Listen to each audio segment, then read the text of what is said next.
استغفر الله العظيم لي ولوالدي ولأصحاب الحقوق الواجبة علي ولجميع المسلمين والمسلمات والمؤمنين والمؤمنات الأحياء منهم والأموات. أستغفر الله العظيم لي ولوالدي ولأصحاب الحقوق الواجبة علي ولجميع المسلمين والمسلمات والمؤمنين والمؤمنات الأحياء منهم والأموات. أستغفر الله العظيم لي ولوالدي ولأصحاب الحقوق الواجبة علي ولجميع المسلمين والمسلمات والمؤمنين والمؤمنات الأحياء منهم والأموات. الفاتحة النظر عنا وعن والدينا وعن مشايخنا وعن معلمينا وعن أهل الحقوق علينا وعن جميع المسلمين والمسلمات والمؤمنين والمؤمنات خصوصا إلا بالشهر القاضي الجلالين وشيخ محمد سلمان المدان والشيخ نقدي محمد زين بن عبد الغني وإلى حضرة النبي الفاتحة. أعوذ بالله من الشيطان الرجيم. بسم الله الرحمن الرحيم. الحمد لله رب العالمين الرحمن الرحيم مالك يوم الدين. إياك نعبد وإياك نستعين اهدنا الصراط المستقيم صراط الذين أنعمت عليهم غير المغضوب عليهم ولا الضالين آمين. أعوذ بالله من الشيطان الرجيم. بسم الله الرحمن الرحيم. تبارك الذي بيده الملك وهو على كل شيء قدير الذي خلق الموت والحياة ليبلوكم أيكم أحسن عملا وهو العزيز الغفور الذي خلق سبع سماوات طباقا ما ترى في خلق الرحمن من تفاوت فارجع البصر هل ترى من فطر ثم ارجع البصر كرتين ينقلب إليك البصر خاسئا وهو حسير ولقد زينا السماء الدنيا بمصابيح وجعلناها رجوما للشياطين وأعتدنا لهم عذاب السعير والذين كفروا بربهم عذاب جهنم وبئس المصير إذا ألقوا فيها سمعوا لها شهيقا وهي تفور تكاد تميز من الغيظ كلما ألقي فيها فوج سألهم خزنتها ألم يأتكم نذير قالوا بلى قد جاء نذير فكذبنا وقلنا ما نزل الله من شيء إن أنتم إلا في ضلال كبير وقالوا لو كنا نسمع أو نعقل كنا لأصحاب السعير فاعترفوا بذنبهم فسوقوا لأصحاب السعير إن الذين يخشون ربهم بالغيب لهم مغفرة وأجر كبير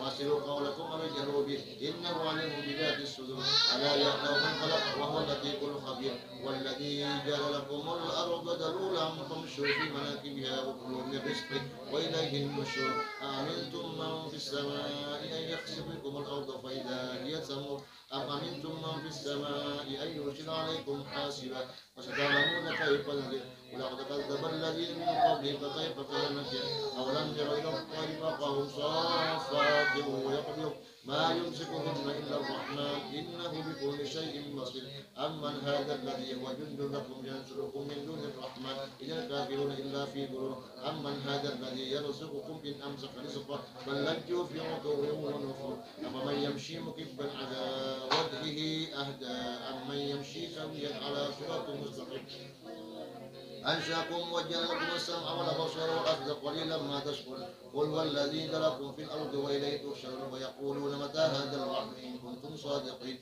قل إنما العلم عند الله وإنما أنا نذير مبين ولما رأوه زلفة سيئت وجوه الذين كفروا وقيل هذا الذي كنتم به تدعون قل أرأيتم إن أهلكنا الله ومن معي أو رحمنا ومن يجير الكافرين من عذاب أليم قل والرحمن آمنا به وعليه توكلنا وستعلمون من هو في ضلال مبين قل أرأيتم إن أصبح ماؤكم غورا فمن يأتيكم بماء معين الله رب العالمين الله العظيم. بسم الله الرحمن الرحيم. أحمد من اصطفى من عباده من شاء بالولاية yakni aku memuji akan Allah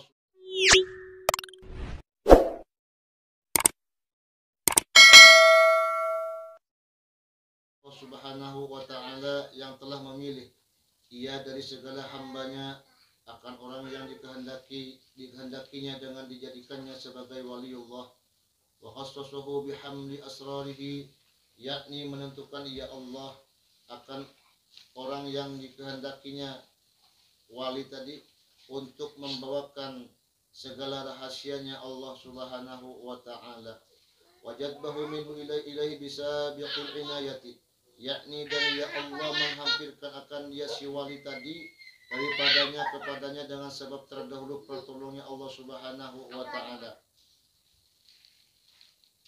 wa ashkuruhu amman alaina bil iman bima ja'at bihil anbiya wal awliya min asrarihir rabbaniyah.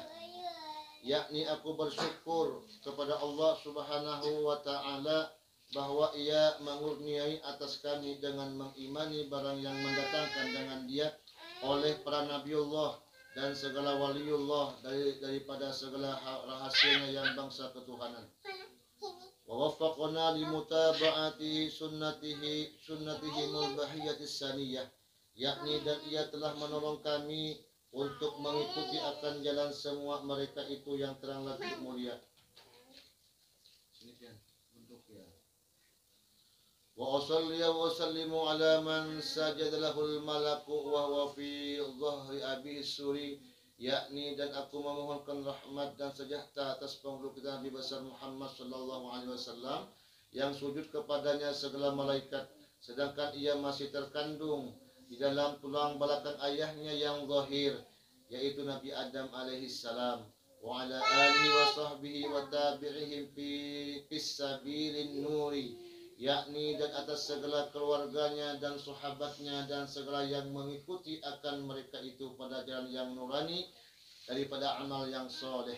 Wa ba'du, kemudian daripada itu maka berkatalah Syekh Siddiq Al-Madani Khalifah Sayyid Muhammad bin Abdul Karim Al-Qadiri Al-Hasan As-Saman Al-Madani radhiyallahu anhu, hai segala saudaraku, manakala aku dengar dan aku lihat akan riwayat-riwayat daripada guruku daripada hadis Nabi sallallahu alaihi wasallam, bermula pada ketika dibaca manaqib aulia Allah itu diturunkan oleh Allah beberapa rahmat atas orang yang membaca dan orang yang hadir mendengarkannya, serta diiktikadkannya dengan yakin hatinya bahwa orang itu benar-benar waliullah. Dan aku lihat pula beberapa murid yang dahulu itu mengarang ia akan manaqib gurunya, serta dibacanya pada tiap-tiap setahun sekali, yaitu pada hari ketika wafatnya, serta membaca Quran dan tahlil dan bersedekah mana sekuasanya, tetapi hendaklah bersama-sama dengan orang banyak. Maka tatkala aku dengar yang demikian itu, yakni riwayat yang tersebut itu, maka sukalah hatiku mengerjakan seperti yang demikian itu atas sekadar pahamku yang bebal ini, serta aku himpunkan akan setengah keramat guruku, yaitu Syekh Sayyid Muhammad Saman radhiyallahu anhu, ahli syariah wa tariqah wal haqiqah, yaitu kutub dalam negeri Madinatul Rasul. Barang siapa berkehendak ziarah akan kubur Rasulullah sallallahu alaihi wasallam padahal tiada minta izin kepadanya, niscaya adalah ziarahnya itu sia-sia jika sah pada zahirnya sekalipun.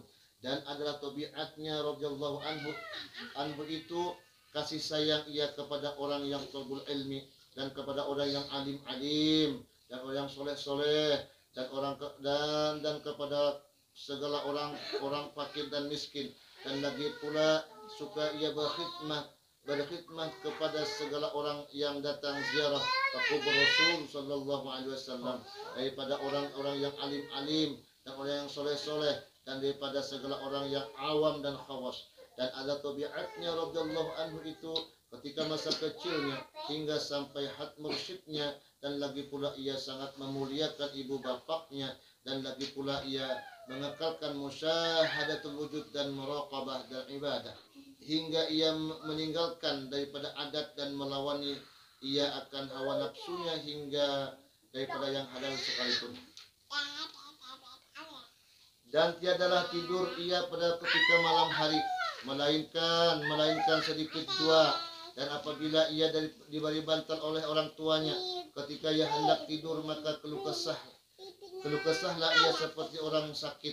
Dan apabila sampai waktu sahur maka ia bangun daripada tidurnya, lalu ia rotibus sahur, kemudian daripada itu lalu ia sembahyang subuh berjamaah dengan orang banyak, lalu pula ia rotibus subuh hingga terbit matahari. Manakala terbit matahari kira-kira segala, maka bangkitlah ia sembahyang sunat isyraq 2 rakaat. Apabila sampai seperempat hari maka bangkitlah ia sembahyang salat duha sebanyak-banyaknya 12 rakaat, dan yang terafdal itu 8 rakaat.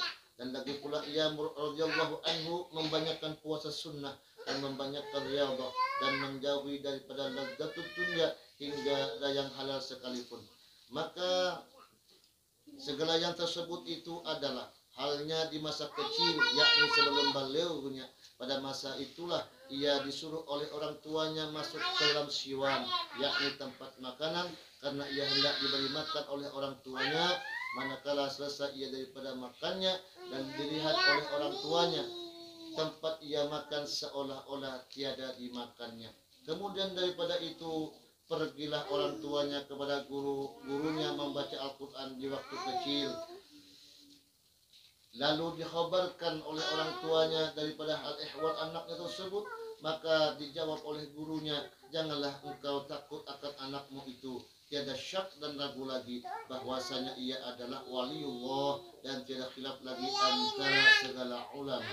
Dan apabila radhiyallahu anhu melihat akan orang tuanya memakai pakaian yang indah-indah atau memakai pakaian yang ditegak oleh hukum syara', maka dikatanya kepada orang tuanya, wahai orang tuaku, tiadalah suka Tuhan kita kepada orang yang bersuka-suka di dalam dunia ini. Demikianlah hal ihwalnya di masa kecil, yakni sebelum balignya. Syahdan adalah halnya Tuan Syekh Sayyid Muhammad Saman itu selalu di dalam zikrullah siang dan malam, dan ia suka uzlah, artinya menjauhi daripada bercampur dengan manusia, masuk khalwat, dan melazimkan ziarah ke Baqi', yakni tempat perkuburan segala istri Nabi Muhammad sallallahu alaihi wasallam di dalam negeri Madinatul Rasul, serta hampir dengan masjidnya. Pada tiap-tiap hari ia lalu berzikir dan membaca Quran di tempat itu. Dan adalah halnya radhiyallahu anhu pada ketika bidayahnya, yakni pada permulaan dia menjalani akan jalan thariqah dan haqiqah. Ia memakai pakaian yang indah-indah. Kemudian datanglah Tuan Syekh Sayyid Abdul Qadir Al-Jailani membawa jubah putih, padahal Tuan Syekh Sayyid Masaman dan khalwatnya. Maka dipakaikanlah oleh Tuan Syekh Sayyid Abdul Qadir Al-Jailani akan baju jubah putih itu kepada Tuan Syekh Sayyid Muhammad Saman Al-Madani. Maka cukuplah Tuan Syekh Sayyid Muhammad Saman dengan baju jubah putih hingga sekarang. Dan kelakuan Tuan Syekh Sayyid Muhammad Saman pada ketika itu, ia menyembunyikan akan ilmunya dan amalnya hingga datang kepadanya perintah dari Hadratul Rasul sallallahu alaihi wasallam untuk menyuruh untuk menzahirkan akan ilmunya dan amalnya yang negeri Madinatul Rasul, seperti kezahiran matahari pada ketika tengah hari. Adapun saat kita hendak mendapatkan suatu karamat daripada aulia Allah itu ada dua syarat. Pertama, hati kita itu harus yakin bahwasanya orang itu adalah waliullah, sekali-kali tidak syak padanya. Dan yang kedua, jangan mungkir kita kepada kewaliannya jikalau ada pekerjaan itu bertentangan dengan pada zahirnya sekalipun, janganlah mungkir i'tikad kita kepadanya. Dan jikalau dua syarat ini tidak ada, maka tidak akan memperoleh suatu karamat daripadanya sekalipun berkhidmat kepadanya 100 tahun. Syahdan, ada Tuan Syekh Sayyid Masaman itu dilahirkan pada tahun 1132 daripada hijratun Nabi sallallahu alaihi wasallam di dalam negeri Madinatul Rasul, dan diwafatkan radhiyallahu anhu itu pada tahun 1189 dari hijratun Nabi sallallahu alaihi wasallam hari Arbi'ah 2 Dzulhijjah al-Mubarakah, dan dimakamkan di Baqi' berhampiran dengan perkuburan segala istri Rasulullah sallallahu alaihi wasallam. Ini suatu faidah.